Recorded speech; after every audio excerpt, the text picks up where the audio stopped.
Hello दोस्तों। आज जो है हम बात करने जा रहे हैं supervisor women empowerment through written examination. मतलब सुपरवाइजर महिला अधिकारिता सीधी भर्ती परीक्षा के बारे में। इसके बाद में उपग्रह एवं अंतरिक्ष प्रौद्योगिकी है। आपको पहले से ही बता रखा है कि अंतरिक्ष प्रौद्योगिकी है, तो आपको इससे क्वेश्चंस जो है बहुत ही लिमिटेड है, ज्यादा से ज्यादा 5 या 6 करने होंगे, उनको ही याद करना है और उससे क्वेश्चंस आ जाते हैं जो कि रिपीटेड होते हैं मोस्टली। अगर मैं राजस्थान, भारत और विश्व का भूगोल की बात करती हूँ, तो अपने जो विश्व का भूगोल है आप देख सकते हैं कि क्लियरली मेंशन नहीं है कुछ भी विश्व के भूगोल के अंदर। उन्होंने भौतिक विशेषताएं बताई है, बाद में पर्यावरणीय एवं पारिस्थितिकीय मुद्दे बताए हैं। इसमें आप देख सकते हो कि ज्यादा से ज्यादा आपका ओजोन पे क्वेश्चन बन जाएगा, या फिर जो है अपनी एसिड रेन है उस पे क्वेश्चन बन जाएगा, और कुछ जो है अपने पेरिस एक्ट है, या फिर ये लिमिटेड 3-4 टॉपिक है जिससे क्वेश्चन बन जाएगा, इससे बाहर नहीं जाएगा। उसके बाद में जो है बायोडाइवर्सिटी है, तो इसमें बस जो अपने अल्फा बीटा गामा है, वो कौन सी डाइवर्सिटी होती है, इस टाइप से 3-4 क्वेश्चन है लिमिटेड, वही बार बार रिपीट होते हैं। अभी जैसे मुख्य भौतिक विशेषताएं हैं, इसमें आप ये ध्यान में रख सकते हो कि आप जो भी कंट्री है उसके अंदर फेमस जो अपने माउंटेन्स है, प्लेट्यू है यानी कि पर्वत, पठार और डेजर्ट, और बहुत फेमस अगर रिवर है तो ये आपका क्या है कि अगर आप एटलस में करेंगे, मैपिंग करेंगे, तो आपका 4 से 5 घंटे के अंदर प्रिपेयर हो जाएगा। अगर आपसे वो भी नहीं होता है, तो आप महेश वाल की बुक के अंदर एक टेबल बनाकर जो है वहां पर समरी लिखी हुई है, उस समरी को जो है आप याद कर सकते हैं, जो फेमस है। हार्डली 5 से 6 पन्ने होंगे, एक पर्वत का, एक पठार का, और एक नदियों का, और एक डेजर्ट का, 4 पन्ने होंगे, और इन 4 पन्नों से आपके क्वेश्चंस बन जाएंगे। ठीक है। उसके बाद में हम आगे चलते हैं भारत का भूगोल। भारत के भूगोल के अंदर भी उन्होंने सेम ही बताया है भौतिक विशेषताएं, तो इसके अंदर आपको पर्वत, पठार, डेजर्ट, इन सब का ध्यान रखना है कौन से कहाँ है। राजस्थान के अंदर कृषि है, कृषि के अंदर आप देख लीजिए कोई भी फसल है उसमें अपने राजस्थान की रैंकिंग कौन सी है। उसके बाद में अगर मैं बात करूं तो पशुपालन के अंदर क्या संख्या है, कौन से नंबर पे है, और ये सब जो है हमें ध्यान में रखना है। खनिज की अगर मैं बात करूं तो लोहा, जो है कोयला, खनिज तेल, गैस, इन सब के बारे में आपको रीजन ध्यान में रखने हैं। ठीक है। और रीजन के साथ में कि अगर राजस्थान है तो कौन से पे कितना प्रोडक्शन हो रहा है उसके बारे में ध्यान में रखना है। अभी हाल ही में क्या कोई नई साइट डिस्कवर हुई है उसके बारे में ध्यान में रखना है, तो ये क्वेश्चन बन जाएंगे वहां से। और राजस्थान का इंडिया के अंदर कितना योगदान है, प्रमुख उद्योग एवं औद्योगिक विकास है, तो ये आप देख सकते हैं कि अच्छा ये भारत का भूगोल के अंदर है खनिज, तो जो अपने भारत के अंदर जो कौन से राज्य है जहाँ पर सबसे ज्यादा प्रोडक्शन होता है वहां से क्वेश्चन बनते हैं। एक इनके अयस्क जो होते हैं ना, उनपे क्वेश्चन आ जाता है। एक इनकी प्रमुख जो है उत्पादन कहाँ होता है और भंडार कहाँ है, इससे रिलेटेड क्वेश्चन आ जाता है। बाकी कुछ खास नहीं बनता है इधर।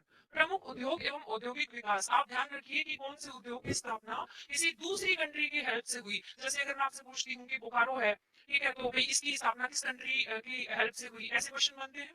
दूसरा आपको ये ध्यान में रखना है कि जो अपने उद्योग है, तो कौन से उद्योग जो है वो अपने स्वतंत्रता से पहले के हैं, कौन से बाद के हैं, इस टाइप के क्वेश्चन बन सकते हैं। पहला उद्योग जैसे किसी भी चीज का है वो कहाँ पर लगा, ऐसे क्वेश्चन बन सकते हैं। आगे हम चलते हैं, अगर राजस्थान की मुख्य परिवहन है, और तो इसमें जो है परिवहन मार्ग, इसमें ज्यादा कुछ खास है नहीं। आप उत्तर दक्षिण गलियारा है, पूर्व पश्चिम है, इन सब का थोड़ा ध्यान रखिए। नेशनल हाईवे है, और ज्यादा से ज्यादा 10-12 क्वेश्चन है, वही बार बार पूछते रहते हैं। राजस्थान का भूगोल है भाई, राजस्थान के बारे में तो आपको अच्छे से पता होना ही चाहिए। ठीक है। राजस्थान की ज्योग्राफी है, इससे थोड़ा डीप में क्वेश्चन जा सकता है। जनसंख्या है, ये तो आपको अब तक रटी होनी चाहिए, हर पेपर में पूछते हैं। सिंचाई परियोजनाएं हैं, वही वो जो एक ट्रिक है वो आपको थोड़ा सा ध्यान में रखना है। और जलवायु है, वो भी आपने बहुत सारी वीडियोस में देखी होगी सुभाष चरण सर की, या फिर इस टाइप से आप उनको फॉलो कर सकते हैं। और यही है।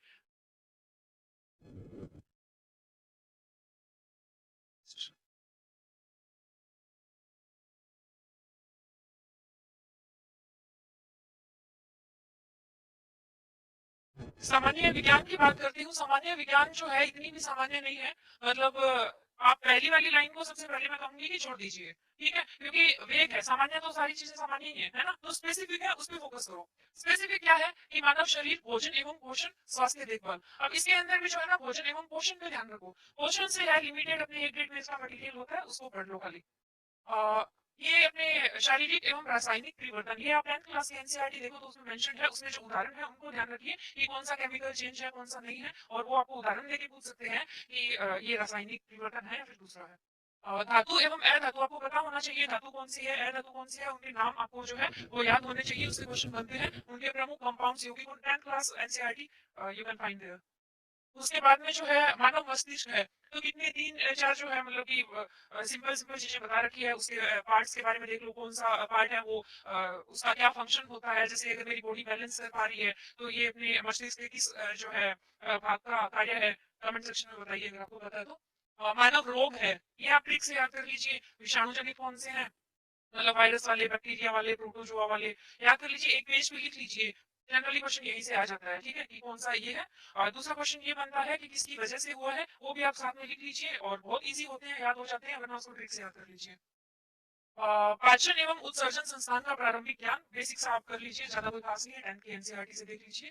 उसके बाद में अगर आपको टाइम मिले सारा करने के बाद में, तो ये सामान्य विज्ञान की धारणा है, इसकी तरफ जाना और एनसीईआरटी पढ़ते रहना। विटामिन है, विटामिन के बारे में क्या है, कौन सा विटामिन है, ठीक है, विटामिन होते क्या है, और इनकी कमी से होने वाले रोग क्या है। अब इन्होंने साफ ही बोल रखा है कि कमी से होने वाले रोग है और विटामिन का प्रकार है। एक पेज का है, सारे विटामिन जो है आप लिख लीजिए एक साइड में, और दूसरी तरफ जो है रोग लिख लीजिए, हो जाएगा। उससे बाहर क्या ही जाएगा, विटामिन साफ साफ लिख रखा है, 2 क्वेश्चन आपके यहाँ से आ जाएंगे। रक्त का संगठन एवं रक्त समूह है, ब्लड ग्रुप है, इसमें ऐसे क्वेश्चन आ सकता है कि किसी का एक्सीडेंट हो गया है, उसका ये ब्लड ग्रुप है, कौन सा ब्लड ग्रुप वाला है उसको ब्लड दे सकता है, वो आपको 4 ऑप्शन में मिल जाएंगे। और यही बेसिक सी चीजें हैं, तो आपको ब्लड ग्रुप जो है वो तो फाइंड आउट करना आना ही चाहिए। दूसरा ये हो सकता है कि कोई बच्चा है और पैटर्निटी वाला जो है डिस्प्यूट हो रहा है कि ये बच्चा हमारा है, ये हमारा है, इस टाइप से उनका ब्लड ग्रुप ये है, अब आप बताइए कि कौन से कपल का ये बच्चा हो सकता है, इस टाइप से क्वेश्चन बनते हैं, ठीक है, कई बार।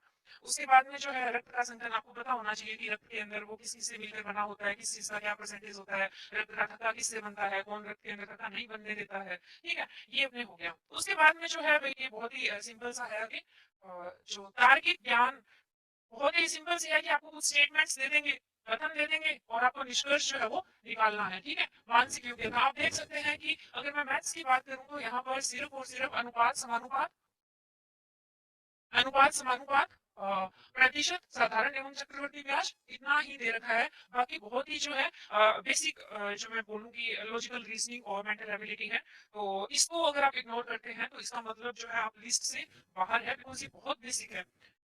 साधारण ब्याज और इन सब के लिए आप क्या कर सकते हैं, ये जो एसआई के क्वेश्चन पेपर्स है ना उनको सॉल्व कर लीजिए। वहां पर जो क्वेश्चंस आते हैं, मोस्ट प्रोबेबिलिटी यही है कि उसकी संख्या बदल के या फिर कुछ और थोड़ा बहुत चेंज करके पैटर्न वही रहता है, वैसे क्वेश्चन आपको देखने को मिलेंगे।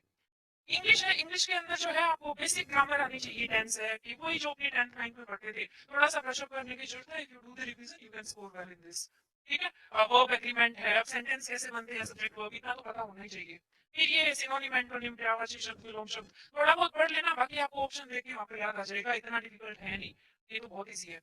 हिंदी है, हिंदी तो वो सेम ही है, आप टॉपिक देखिए, संधि है, संधि विच्छेद है, थोड़ा थोड़ा संधि के बारे में, संधि में अगर आपको दिक्कत होती है ना तो एक video I use to prepare Subhash Charan sir की है, बहुत ही छोटी सी वीडियो है और सर ने ट्रिक से याद करवा रखा है।